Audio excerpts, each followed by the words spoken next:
Hi guys, I'm Jessica and you're watching Blue Ridge Bubble Works. Oh my goodness. Everything is making so much noise right now, so hopefully you're not hearing all the junk that's happening. My window's open, my kids are outside with my husband, they're working on so much stuff's happening right now. But the refrigerator just started making noise, my son just exclaimed outside just as I'm starting the video. Hopefully it'll get better. If it doesn't get better, then you might just be watching this with music the whole time. But anyway, so today, I can't believe I'm even saying this, but I am making the very last batch of the very last Christmas soaps. And I say soaps because there's actually two different soaps that I'm making in this video. These are already in the shop because this video is supposed to come out after the release as just a bonus. And anyways, let's just get started because like I said, I've got a million things to do today. So I can't wait for a time when everybody's not making noise to make this. It has to be made right now. So we'll talk about it as we are going. So let's get started. Okay, like I said, this is the last batch of the last Christmas soaps. I am making both of these today, and these are the only molds I have like this. I have one of these and one of these. So I have been making them off camera over and over and over again because, like I said, I can only make 6 at a time. So the first one we're making, I'm calling Santa's Friends. Okay, the mold looks wet, but it is wet because I just washed it. I went to make it a little bit ago and realized that I had not washed it after the last time and there was little bits of soap in there. The inside is dry, but the back, I didn't care if the back was dry. But anyways, these are super cute. So these are gonna be white. I just realized I forgot to get the fragrance oil out. Let me get that. Okay, so I've got my fragrance oil. We are using Elf Sweat by Nature's Garden. This is a weird fragrance, and I'll tell you why.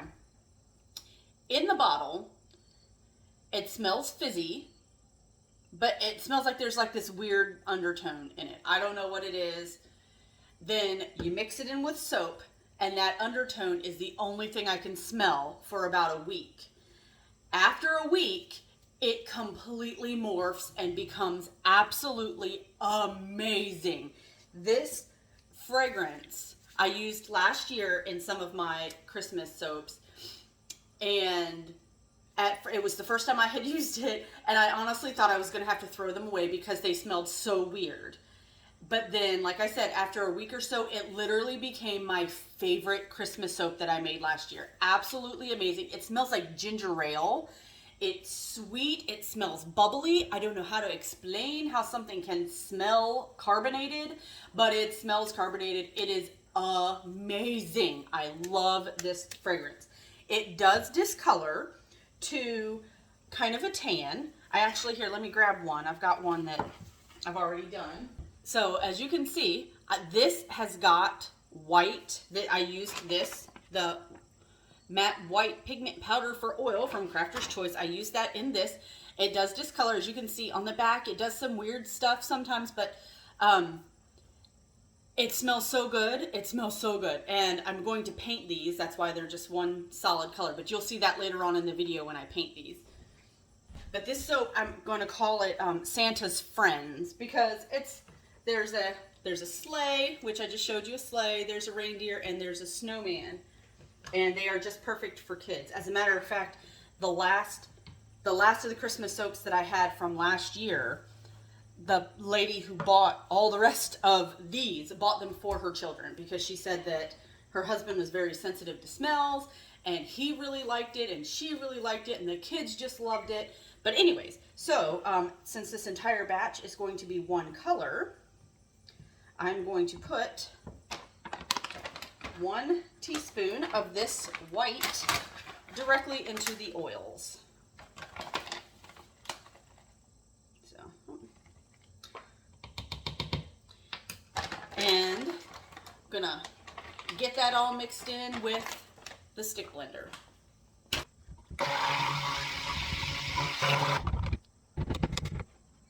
these oils and the lye water actually 2 days ago. I had plans to get all of it done then, and stuff came up, and I mean, it's been so busy this week. We've had revival at church. We've had hay on the ground, and if you know anything about hay, it is very time sensitive. It has to get done. At one point, I thought my husband might have broke a rib. We've got my mother and father-in-law. Their 40th wedding anniversary was yesterday, and today we've got a surprise party for them. So, and tomorrow after church, my 2 oldest kids and I are heading out to go visit a college. So we got to pack for that today. Got to finish off the details for the party and get all of this soap done because it has to be done today. Tried to get it done 2 days ago. Like I said, it didn't happen. But anyway, since I mixed it up 2 days ago, you can see in there's little floaties. And sometimes they won't mix in real well with the soap, so I'm going to strain them out. That's all. So this is the lye water. It's not going to hurt anything.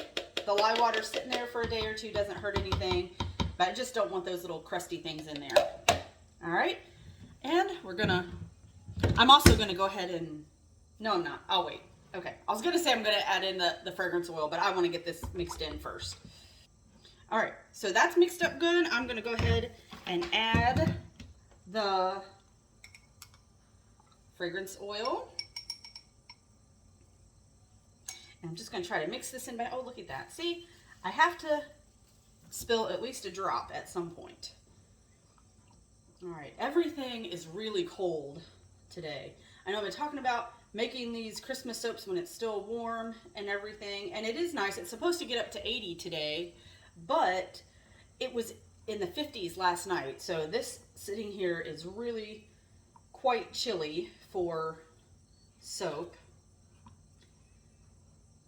But it's doing nicely. I was afraid. Sometimes if it's too hot, it sets up really fast. Sometimes if it's too cold, it sets up really fast. I actually put the oils in the microwave for about 30 seconds before I even started mixing because it was just too cold. Oh, look at that. See, I'm spilling. Ah. All right, so this is mixed up nicely. We're just going to pour it right into the mold.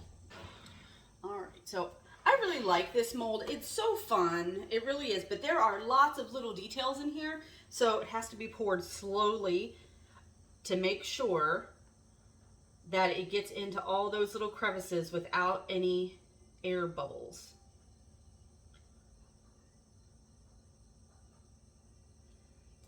And then I gotta make sure it's level. There we go.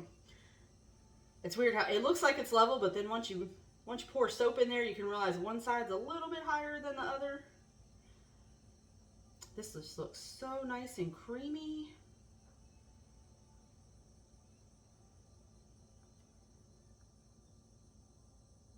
The snowman's got a little button on his belly. And I found last year that when I poured too fast, that's where the air bubbles would be in that little button, which is so weird. But, you know, it is what it is.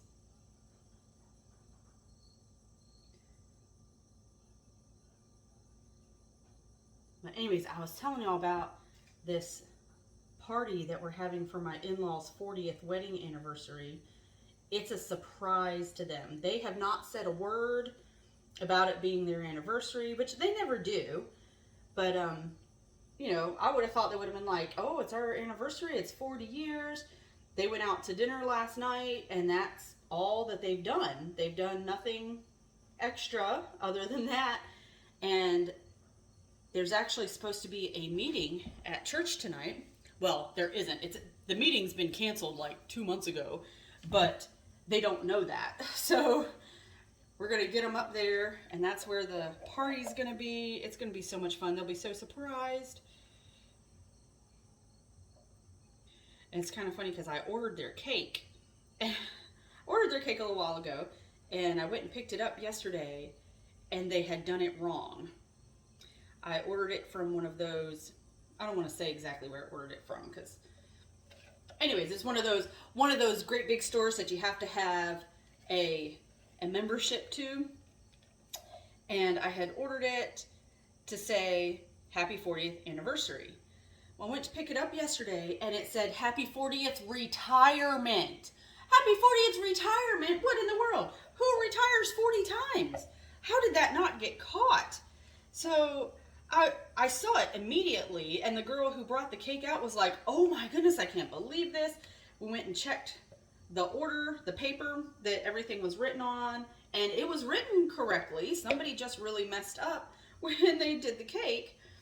Oh, I just couldn't believe it. Like, seriously, 40th retirement.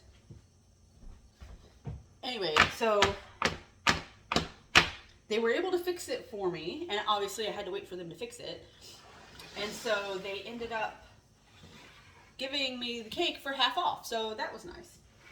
All right, so the Christmas trees, let me get another one of these.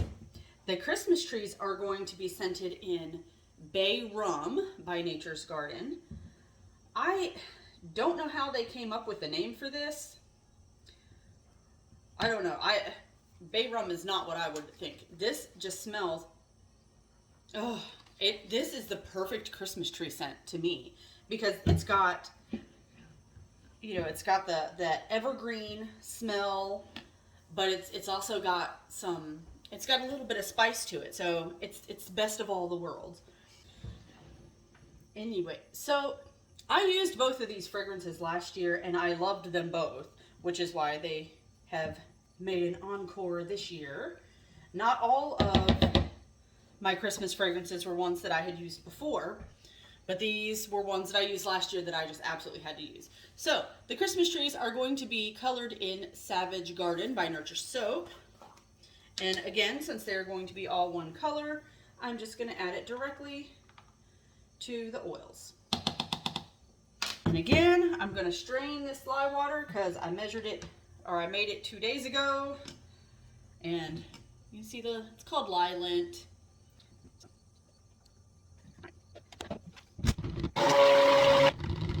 All right, definitely don't want to overmix it. It'd be super easy to overmix such a tiny little batch. Okay, this over here, out of the way. And my absolutely amazing smelling fragrance oil. Just mix that in by hand.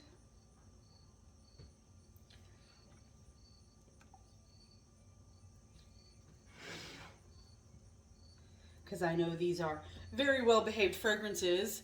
I didn't have to try to remember from last year, because I just, you know, I've been making them before today, just squeezing in a batch here and there whenever I had a few minutes.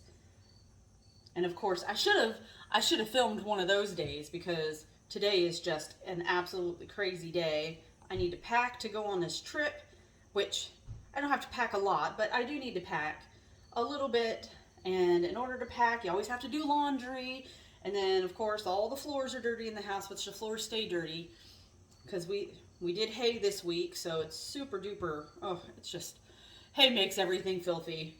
If there's any other haymakers out there, you know what I'm talking about. It's like you just can't even try to keep up with it. You have to wait till it's over and then clean up, because trying to keep up with it, you will drive yourself absolutely crazy. So my daughter, I have to tell you this. My daughter just started 10th grade. And you might be wondering, well, if she just started 10th grade, why are you taking her to go see a college? Well, my son, he's a senior this year, and he's only having to take 2 classes. So he will probably be done with school by Christmas.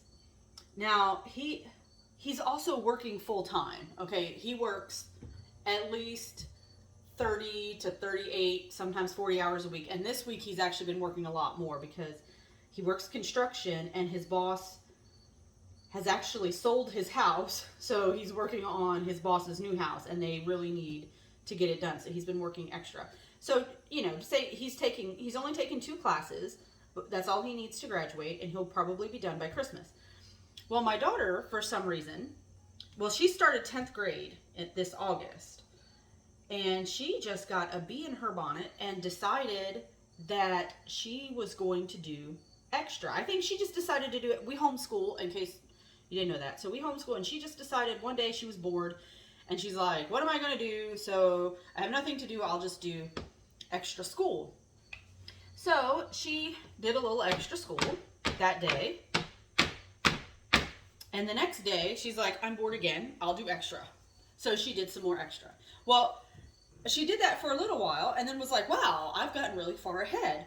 And then she started doing some calculations and came up with a schedule for herself. So she should be finished if she sticks with her schedule. And I am not making her do this. I am not making her do this at all. This is totally her. If she sticks with her schedule that she has set up for herself, she will be finished with 10th grade by December 1st. So before you guys even see this video, she should be finished with 10th grade. And I was like, well, if you were bored and you started doing extra because you were bored, what are you going to do when you have no school left? Like, if you're done on December 1st, what are you going to do for the rest of the school year? I said, if you want, you can take a couple of your 11th grade classes or even all of your 11th grade classes during the second semester. And so that kind of got her thinking. Hold on, let me grab another. All right, do not judge the state of this mold. It looks terrible. This soap was another Christmas soap that I just plopped it in here real quick. It was some extra that I had, and it was starting to set up, so I just smushed it over. But anyways, obviously haven't unmolded it. Okay, so anyway, that got her thinking. Me saying, well, we can do 11th grade or some 11th grade during your second semester.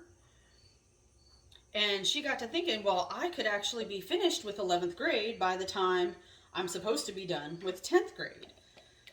So I don't know if she's going to do it. You know, by the time she finishes 10th grade, she might be like, forget it, I'm not doing that anymore. That's just too much to do, too much work, blah, blah, blah. But she might decide to go ahead and finish 11th grade before the end of the school year. Now, she could take 12th grade during the summer, but I very seriously doubt she would do that. She had her first job this past summer, and it was a seasonal job. She worked on a farm, and she absolutely loved it. So I very seriously doubt that she's going to pick doing school over working on the farm, because she wants to work on the farm some more. So it could be, if she finishes 11th grade next semester, then first semester of the 2022-2023 school year, she could be finished, because she could do like what my son is doing right now, and he got so much work done before that his senior year is only 2 classes, and she's on schedule to do the same thing. So it could be that 1 year from now, she could be done with school. That would be, wait, this is 21. Yeah, so she could be done in December of 2022. And then that would put her going to college in August or September of 2023. So she's taking him down. So going to go ahead and take her down. He'll be going next year. She might be going the year after. But anyway, so I've got, like I said, approximately 10 bazillion things to do today. So I'm going to cover up this soap, because in the small cavities, it tends to not gel. So this way I can cover it up and keep it warm, especially since it's going to get warm today, but it's going to get cold tonight. And anyways, we'll be back and unmold it, and I'll show you how I'm going to paint Santa's friends. Back in a little bit. Hey everybody, I just wanted to let you know that this video turned into a really, really long video. So I'm splitting it up into 2 videos. So if you want to see me paint Santa's friends, tune in next week. See you then.